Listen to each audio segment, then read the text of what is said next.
Tentunya di situ ada hikmah di balik sebuah perintah ataupun larangan yang Allah berikan.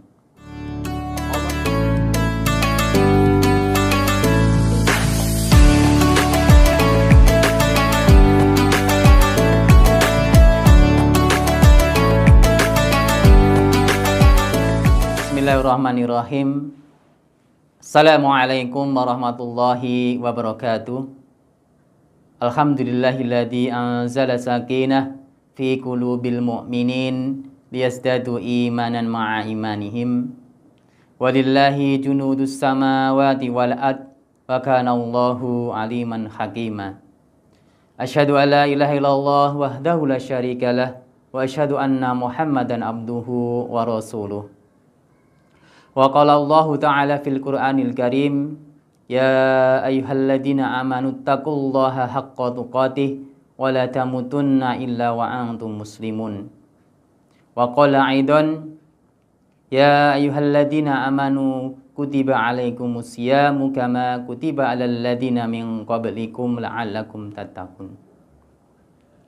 Sahabat Arsaka dimanapun berada, yang insya Allah dimuliakan oleh Allah Subhanahu wa ta'ala, yang pertama dan paling utama, marilah kita panjatkan rasa syukur yang tak terbatas kehadirat Allah Subhanahu wa ta'ala, yang pada hingga detik hari ini kita diberi kesempatan untuk melaksanakan perintah Allah Subhanahu wa ta'ala di bulan Ramadan yang mulia ini.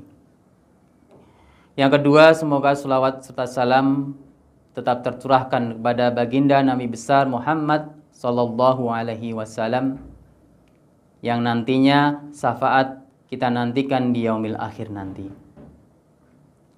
Sahabat Arsaka dimanapun Anda berada yang dimuliakan oleh Allah Subhanahu wa ta'ala, bulan Ramadan adalah bulan yang Allah hadiahkan kepada umat Islam, khususnya kaum muslimin di seluruh penjuru dunia.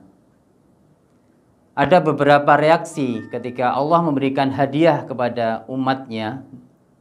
Ada yang bereaksi ketika ada bulan Ramadan sangat disambut dengan sukacita.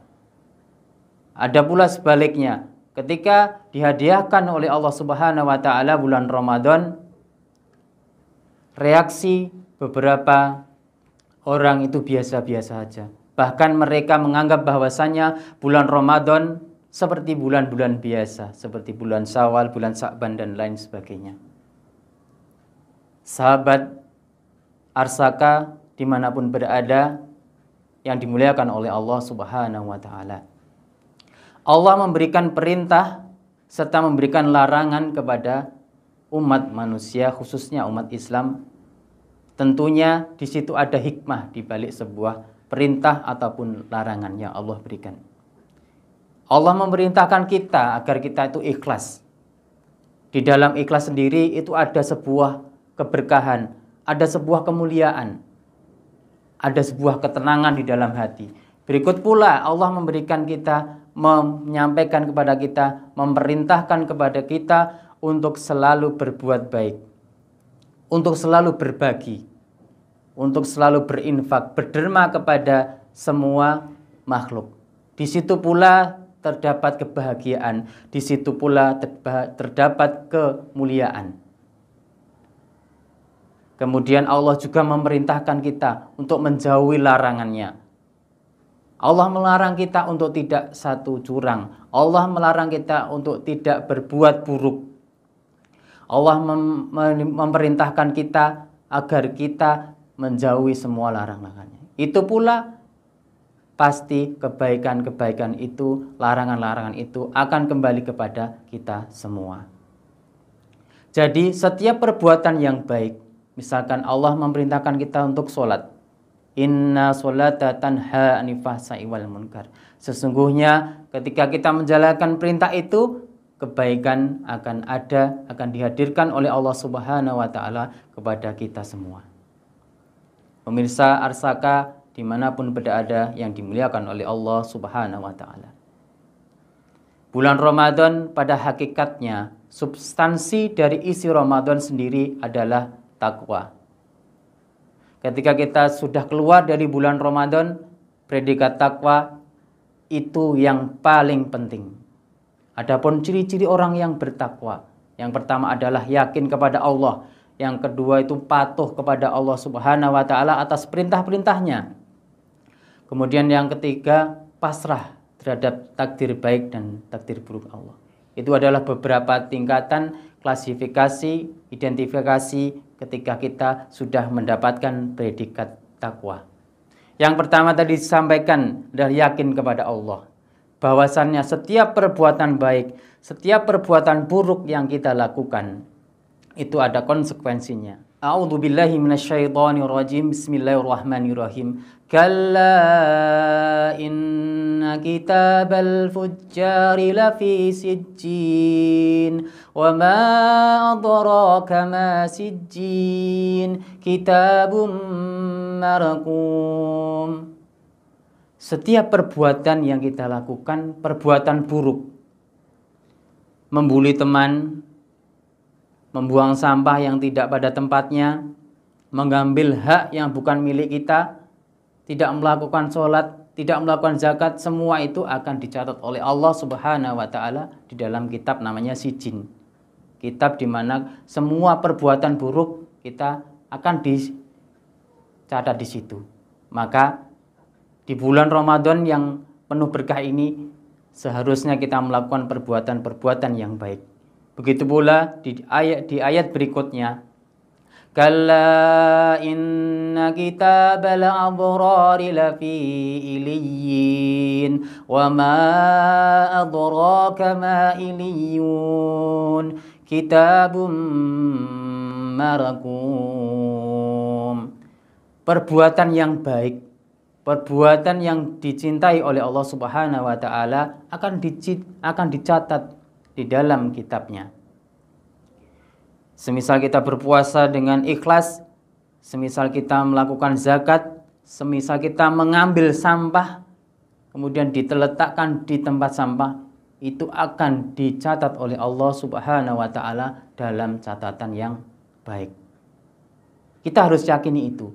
Ketika kita sudah mendapatkan predikat takwa, seperti tadi disampaikan di atas, bahwasannya kita harus yakin kepada Allah bahwasannya perbuatan buruk, perbuatan baik yang kita lakukan, bahkan sekecil biji zarah pun Allah akan mencatatnya. Sahabat Arsaka, dimanapun Anda berada yang dimuliakan oleh Allah Subhanahu wa ta'ala, patuh terhadap perintah Allah Subhanahu wa ta'ala adalah karakteristik yang kedua, di mana ketika kita sudah ada perintah, ya ayyuhalladzina amanu, kita diperintahkan oleh Allah Subhanahu wa taala untuk berpuasa. Laksanakan puasa itu dengan ikhlas. Laksanakan puasa itu dengan tata cara yang disyariatkan oleh Allah Subhanahu wa taala.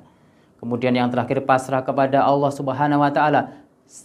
Pasrahkan kepada Allah Subhanahu wa taala apa yang telah kita usahakan. Insya Allah kebahagiaan itu akan hadir di dalam hati kita. Kebahagiaan itu akan menjadikan tumbuh, akan bisa menjadikan kita lebih bahagia. Kemudian di dalam bulan Ramadan intinya adalah perintah saum. Saum adalah menahan diri dari lapar, dahaga, dari subuh sampai dengan maghrib, dari terbitnya matahari sampai dengan terbenamnya matahari. Di dalam proses puasa itu ada beberapa, para khotib menyatakan membagikan puasa itu ada beberapa bagian. Yang pertama ada puasa pandangan, saum pandangan. Kemudian ada saum pendengaran, kemudian ada saum mulut ataupun saum lisan. Yang pertama saum pandangan. Sahabat Arsaka dimanapun berada, di bulan Ramadan ini mari pandangan kita hadirkan, jangan sampai memandang hal-hal yang diharamkan oleh Allah Subhanahu wa taala. Kita ganti dengan membaca Al-Qur'an. Ketika kita biasanya di bulan selain Ramadan melihat media sosial, kemudian internet, TV dan sebagainya, HP sebagainya, kita ganti ketika kita 4 jam di bulan yang lain melihat HP, internet dan sebagainya, gunakan waktu 4 jam untuk membaca Al-Quran. Insya Allah ketika sudah 4 jam membuka Al-Quran, membaca Al-Quran, tilawah Al-Quran, dalam sepekan insya Allah kita akan selesai dalam membaca Al-Quran. Khatam. Berikutnya adalah saum pendengaran. Pendengaran kita, indera pendengaran kita ketika bulan Ramadan tidak perlu mendengar hal-hal yang buruk. Mendengar hal-hal yang tidak perlu kita dengar. Kita ganti dengan murotal, kita dengarkan murotal, kita ganti dengan mendengarkan kajian-kajian ilmiah, kita mendengarkan kajian-kajian yang Islami, biar menumbuhkan perasaan, biar menumbuhkan motivasi untuk selalu berbuat kebaikan. Kemudian saum mulut, lesan kita, harapannya jangan sampai membicarakan aib orang lain. Bisa jadi apa yang kita bicarakan itu lebih baik daripada kita. Para mubaligh tadi disampaikan saum pandangan, saum pendengaran, kemudian saum mulut. Itu semua adalah rangkaian untuk mewujudkan ketakwaan kita di selain bulan Ramadan nanti. Pemirsa di rumah, sahabat Arsaka, mungkin itu yang bisa kami sampaikan. Kurang lebihnya mohon maaf, kurangnya dari saya pribadi, kemudian lebihnya dari Allah Subhanahu wa taala. Aqulu qouli hadza wastaghfir innahu huwal ghafurur rahim. Assalamualaikum warahmatullahi wabarakatuh.